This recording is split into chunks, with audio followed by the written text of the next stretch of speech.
आज हम जिस समाज में रहते हैं उसकी दशा हम में से किसी से भी छिपी हुई नहीं है। आप जरा न्यूज़पेपर्स को, मीडिया चैनल्स, न्यूज़ चैनल्स को खोल कर देख लीजिए, क्या मिलेगा? Murders, suicides, rape cases, terrorism, corruption, harassments, ये आज आम बातें हो चली हैं। न्यूज़ में प्राइम फोकस इन्हीं क्राइम्स पर रहता है। पर रिसर्च कहती है कि अगर आज सोसाइटी को डीपली स्टडी करें तो 99% क्राइम्स का कारण है हमारा ये मन। हमारे मन में उठते हुए नकारात्मक विचार, नेगेटिव टेंडेंसीज, नेगेटिव थॉट्स। हमारा मन काम, क्रोध, लोभ, मोह, अहंकार जैसे विकारों से भरा हुआ है। फिर ऐसे में यदि स्वप्न हो इस समाज को ट्रांसफॉर्म करने का, इस पूरे विश्व को शांति की डगर पर आगे बढ़ाने का, तो आपको क्या लगता है? क्या सिर्फ बाहरी रूल्स, रेगुलेशंस और पॉलिसीज बनाने से काम चल जाएगा? नहीं सज्जनों, हमें इस पतन के सोर्स तक जाना होगा। यानी हमें प्रत्येक व्यक्ति के मन पर काम करना होगा, उसे बदलना होगा, उसे ट्रांसफॉर्म करना होगा। पर कैसे? For this our revered Gurudev, His Holiness Shri Ashutosh Maharaj Ji has given a very pragmatic transformational process. Shri Maharaj ji ने एक बहुत ही सटीक समाधान दिया। कौन सा? वही समाधान जो एक समय भगवान श्री कृष्ण ने खांडव वन की भूमि पर अप्लाई किया था। ये उस समय की बात है जब कौरवों द्वारा पांडवों को खांडव वन की भूमि दे दी गई। बिल्कुल उजाड़ बंजर भूमि, the barren land, full of wild beasts and animals. पर इससे पहले कि पांडव उदास होते, there came an uncompromising command from lord Krishna. भगवान श्री कृष्ण ने एक बुलंद उद्घोष किया, उठाओ पार्थ अपना बाण, अपना गांडीव उठाओ और कर दो स्वाहा इस संपूर्ण भूमि का। जलाकर राख कर दो इसकी खरपतवार को, और फिर इस साफ स्वच्छ भूमि पर हम इंद्रप्रस्थ की नींव रखेंगे। यही हुआ। पूरी की पूरी भूमि को जलाकर राख कर दिया गया। एक एक जीव जंतु को पकड़कर उसमें स्वाहा कर दिया गया। और फिर उस साफ स्वच्छ भूमि पर इंद्रप्रस्थ का निर्माण हुआ। And who knows not, Indraprastha built over that barren land emerged out to be the masterpiece of that time. एक ऐसे भवन का निर्माण हुआ जिसे देखकर सब दंग रह गए, हैरान रह गए। सज्जनों, ठीक यही स्वाहा कार्य आज हमें अपनी मन की भूमि पर भी करना होगा। हमारा मन भी तो बिल्कुल उस खांडव वन की ही तरह है, उजाड़ बंजर, और इसकी खरपतवार हमारे मन में उठते हुए वाइल्ड थॉट्स, नेगेटिव टेंडेंसीज, नकारात्मक विचार। फिर ऐसे में जब भगवान श्री कृष्ण सदृश पूर्ण सद्गुरु हमारे जीवन में आते हैं तो वे भी उन्हीं की तरह हमें ब्रह्म ज्ञान की अग्नि प्रदान कर एक बुलंद उद्घोष करते हैं कि जलाकर राख कर दो अपने मन रूपी खांडव वन को, स्वाहा कर दो अपनी नकारात्मक प्रवृत्तियों को, अपनी पाश्विक प्रवृत्तियों को, वाइल्ड थॉट्स को, नेगेटिव टेंडेंसीज को। और फिर इस साफ स्वच्छ भूमि पर सृजन होगा तुम्हारे हायर सेल्फ का, सुपर माइंड का, इवॉल्व्ड कॉन्शियसनेस का। भाइयों और बहनों, मन को रिक्त करने की जो ये गूंज हमें भगवान श्री कृष्ण के उद्घोष में सुनाई दी, जानते हैं, यही गूंज जब हमने पुराणों को खंगाला तो उसमें से भी सुनाई दे गई।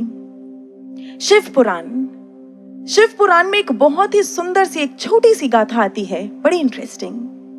कहते हैं एक बार एक दैत्य को बहुत भूख लगी, उसकी क्षुधा शांत ही नहीं हो रही थी। वे सीधा भगवान महादेव के समक्ष पहुंचा और जाकर प्रार्थना करने लगा, हे प्रभु, ना जाने क्यों मेरी ये क्षुधा शांत होने का नाम ही नहीं ले रही है। ये दिन प्रतिदिन बढ़ती चली जा रही है। इसलिए आज मैं आपकी शरण में आया हूं। आप जो कहेंगे मैं वैसा ही करूंगा, बस मेरी क्षुधा को शांत कर दीजिए। महादेव ने सुना। हमारे भोले भंडारी अलमस्त अंदाज में कह गए, भूख लगी है तो कोई बात नहीं, तुम स्वयं अपना ही भक्षण क्यों नहीं कर लेते? प्रभु की आज्ञा को सुना, ज्यों का त्यों शिरोधार्य किया और दैत्य ने क्या किया, अपने ही पैरों के नखों से स्वयं अपना ही भक्षण करना आरंभ कर दिया। करते करते जब केवल 2 हाथ और 1 मुख बाकी रह गए, महादेव की नजर पड़ी, प्रसन्न हो गए। प्रसन्नता से भरकर कहने लगे, अरे वाह, आज तुमने हमें प्रसन्न कर दिया है। तुम्हें तो स्वयं अपना ही भक्षण करने की कला आ गई है, इसलिए आज हम तुम्हें वरदान देते हैं कि आज से तुम्हारी कीर्ति चहुं और फैल जाएगी। तुम कीर्ति मुख के नाम से प्रसिद्ध होंगे और प्रत्येक मंदिर के गर्भगृह के द्वार पर तुम स्थान पा जाओगे। और सजनों, तब से लेकर आज तक आपने देखा होगा, हर मंदिर के द्वार पर अपना ही भक्षण करता एक दैत्य मुख लगा होता है, जो हमें बहुत ही स्ट्रॉन्ग मैसेज देता है कि अपने विकारों का भक्षण कर लो, अपनी पाश्विक प्रवृत्तियों को खत्म कर लो, उनका नाश कर लो, और तब तुम अपने भीतर के मंदिर में प्रवेश कर पाओगे और उस ईश्वर का दर्शन कर पाओगे, उससे मिलन स्थापित कर पाओगे। इसलिए सज्जनों, आज इस समाज को सिर्फ बाहरी रूल्स, रेगुलेशंस और पॉलिसीज की आवश्यकता नहीं है। आवश्यकता है तो अध्यात्म की, आवश्यकता है तो ब्रह्म ज्ञान की, आवश्यकता है तो महादेव सदृश आदि गुरु की, जो हमें अपना ही भक्षण करने की, अपने आप को रिक्त करने की कला सिखा दें, उस मार्ग पर बढ़ा दें। आवश्यकता है तो भगवान श्री कृष्ण सदृश जगत गुरु की, जो हमें ब्रह्म ज्ञान की अग्नि प्रदान कर अपने ही विकारों को स्वाहा करना सिखा दे, जो हम अपने ही घट के भीतर की पाश्विक प्रवृत्तियों को खत्म कर पाएं, और तब हमारा मन शांत होगा। और हम सब जानते हैं, जब प्रत्येक व्यक्ति शांत होगा तो ये समाज शांत होगा, समाज शांत होगा तो राष्ट्र शांत होगा, और जब राष्ट्र शांत होंगे तो ये पूरा विश्व अपने आप शांत हो जाएगा। Then this world will become a paradise to live in. ये धरती स्वर्ग तुल्य बन जाएगी। इसलिए सज्जनों, ब्रह्म ज्ञान ही आज के समय की मांग है, आज के समय की डिमांड है। इसलिए आइए, आज के समय की मांग को समझते हुए इस ब्रह्म ज्ञान की दीक्षा को अपने जीवन में धारण करने का प्रयास करते हुए आज के कथा प्रसंग का हम शुभ आरंभ करेंगे। प्रभु के समक्ष ऐसी ही प्रार्थना करते हुए कि हम इस संदेश को समझ पाएं और धारण भी अपने भीतर कर पाएं, अपने मन को शांत कर पाएं। आइए हम आज के कथा का शुभ आरंभ करते हैं। परंतु उससे पूर्व हमारे बीच आज के दैनिक यजमान, उत्सव यजमान एवं इस कथा के मुख्य यजमान, वे सभी ऑनलाइन जुड़ चुके हैं। ऑनलाइन पूजन आरंभ भी हो चुका है।